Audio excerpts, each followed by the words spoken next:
আরে এই রাস্তার মাঝখানে ডিমকে ফেলে রাখছে।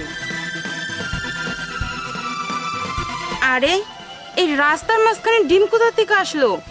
আশেপাশে তো কোনো মুরগিও দেখছি না। ডিমটা যদি রাস্তার মাঝখানে থাকে কেউ তো না দেখে পাড়া দিয়ে ফাটিয়ে ফেলবে। ডিমটা বরঞ্চ আমি আমার সাথে নিয়ে যাই, কোনো গরিব অসহায় মানুষকে দেখলে তাকে দিয়ে দিব, তাদের খাবার হবে।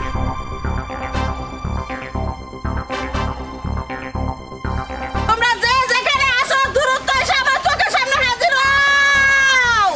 যে যেখানে আছেন তাড়াতাড়ি এসে ম্যাডামের সামনে হাজির হন। মা কি হয়েছে বলো। শোনো, তোমরা তো জানো আমি এই 6 মাস থাইল্যান্ড ছিলাম। তার 6 মাস আগে তোমাদের বাবা মারা গেছে। মন খারাপ ছিল, তার জন্য আমি আমেরিকায়, থাইল্যান্ডে, লন্ডনে আমি 6 মাস পার করে আসলাম। কিন্তু তোমাদের আমি বলেছিলাম দামি একটা গিফট দিব, কিন্তু আমি একটা গাড়ি কিনেছি। এই গাড়ির দাম হচ্ছে 25 কোটি টাকা।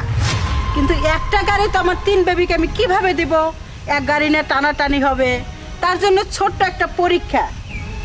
কিসের পরীক্ষা মা? আর তোমার কথা আমি কিছুই বুঝতে পারলাম না। দেখো মা, একটা গাড়ি আমি 3 জনকে কিভাবে দেব, তার জন্য ছোট্ট একটা পরীক্ষা আমি তোমাদের নিয়েছি। আর এই পরীক্ষায় পাশ করেছে কুকিলা। What? মা তুমি কি পাগল হয়ে গেছো? কি বলছো এসব আবল তাবল কথা? তুমি আমাদের পরীক্ষা নিয়েছো আর আমরা জানবো না? একবার তো আমাদেরকে জিজ্ঞাসা করবে যে আমাদের কি পরীক্ষা নিয়েছো। আর আমরা তো জানলামই না যে তুমি আমাদের পরীক্ষা নিয়েছো। আর তুমি কি বললে যে 25 কোটি টাকার গাড়ির মালিক শুধুমাত্র কুকিলা আপু একাই পেয়েছে, আমরা কোনো কিছুই পাইনি। এইটা আমরা কোনোদিনও মানতে পারবো না মা। হ্যাঁ ঠিকই তো বলেছে। তোমার কি মাথা সমস্যা হয়েছে? তাইলে আমরা 3 জনেই পাবো, ওই একা কেমনে পাবে? হ্যাঁ মা, ওরা তো একদম ঠিক কথাই বলছে। কিভাবে তুমি পরীক্ষা নিলে? আর তাছাড়া আমিই বা কি করে উইন হলাম? তুমি কি করে উইন হলে? তাহলে শোনো, তোমরা 3 জন যখন আমার ডাক শুনে রাস্তা দিয়ে আইছিলা তখন নিশ্চয়ই ডিম দেখেছিলে? না মম, আমি রাস্তায় কোনো ডিম দেখিনি। না না, আমিও কোনো ডিম দেখি নাই। তুমি দেখেছিলে? হ্যাঁ মাম, আসলে আমি আসার সময় রাস্তার মাঝখানে দেখে একটা ডিম আছে। আশেপাশে আমি কাউকে দেখলাম না। পরে ওই ডিমটা নিয়ে আমি একটা গরিব অসহায় মানুষকে দিয়েছি খাবার জন্য। অফকোর্স, সেই জন্যই তুমি উইন হয়েছো। শোনো, কুকিলা একটা ডিম পায়া সেই ডিমটা পাড়াইয়া চ্যাপটা করে গালাইয়া রাস্তার মধ্যে ফালাই রেখে আসে নাই। কুকিলা ডিমটা পায়া একটা অসহায় গরিব মানুষকে দান করেছে, যাতে সে ডিমটা বেজে কে সে পেটটা সে চালাইতে পারে। আর তোমরা দুজন কি করেছো?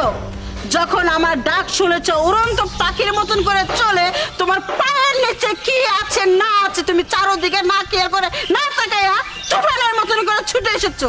যদি রাস্তায় কোনো অযোগ্য সাপ থাকতো তোমাকে ঠোকর মারতো, তখন তোমার কি হতো? জীবনটা চলে যেত না? তার জন্য চোখ কান খুলে রেখে চারোদিকে চায়া তারপরে আসতে হয়। সেই কাজটা তোমরা দুজন করো নাই। এই গাড়ি এই সম্পত্তি যদি তোমাদের দেই, আজ বাদে কাল যদি আমি মরে যাই, আমার সম্পত্তিকে পাড়াইয়া চাগাইয়া চ্যাপটা করে তোমরা 1 সপ্তাহের মধ্যে ঘিলে খেয়ে ফেলাবা। কারণ কাল লাগেনের থেকে তোমরা দুজন খারাপ। তার জন্য আমি যাচাই বাছাই করে কুকেলার নামে সব সম্পত্তি দিয়েছি। তাছাড়া আমি যখন আমেরিকা ছিলাম, নুরোজ আমাকে ফোন করেছে যে ম্যাডাম আপনি 3 বেবি প্রেগনেন্ট। তখন আমি খুশির তালায় 3টা গাড়ি কিনেছি। কিন্তু এর মধ্যে আমার নুরুজা আমাকে বললো ম্যাডাম 3টা গাড়ি আপনি 3 বেবিকে দিবেন, একটু যাচাই বাছাই করে দেন। তার জন্য এই পরীক্ষাটা করেছিলাম। আর এই পরীক্ষা করে আমার বড় মেয়ে পাশ করেছে। তোমরা যেভাবে পেটে বাচ্চা নিয়ে কুত্তার মতন করে দৌড় পারতো, তোমাদের একটা জিনিস জানার উচিত ছিল যে আমাদের পেটে বাচ্চা, আমরা যে এইভাবে দৌড় পেরে যাচ্ছি আমাদের বেবির কোনো ক্ষতি হতে পারতো। কিন্তু চারোদিকে তোমরা কোনো দিকে চিন্তা ভাবনা করো নাই। আমি চারোদিকে যাচাই বাছাই করে সিদ্ধান্ত নিয়েছি যে সম্পত্তির মালিক কুকিলা হবে। কুকিলা, এই যে নাও গাড়ির চাবি। মা, আমার এইসবের কোনো দরকার ছিল না। শুধু তুমি আমার পাশে থাকবে আর আমাকে দোয়া করবে আমি যেন সুস্থ মতো তোমার নাতি ভাইকে এই দুনিয়ায় আনতে পারি। শোনো, আমি সব সময় দোয়া করি, কিন্তু আজকের পরের থেকে তোমার এই 2 বোন কোনো সম্পত্তির দিকে হাত দিতে পারবে না। সবকিছু আমি তোমার নামে লিখে দিব। যদি অগপতি কোনো দয়া হয়, তোমার মনের থেকে যদি কিছু টাকা পয়সা দেওয়ার দরকার থাকে তুমি দিবে। আজ বাদে তো আমি কাল এই সংসারে থাকবো না, এর ভার তো একজনে নিতে হবে। আর তুমি নিলা, তার সাথে আমার ম্যানেজার সবসময় থাকবে। হ্যাঁ মা, আমি তো বড়, ওরা ছোট মানুষ একটা ভুল করে ফেলেছে। ওরা যখন বুঝতে পারবে, ওরা যখন নিজেদের মতো নিজেরা চলতে পারবে, তখন আমি ওদের ভাগটা ওদের বুঝিয়ে দিব। ঠিক আছে, কিন্তু এখন তিনজনে চলো।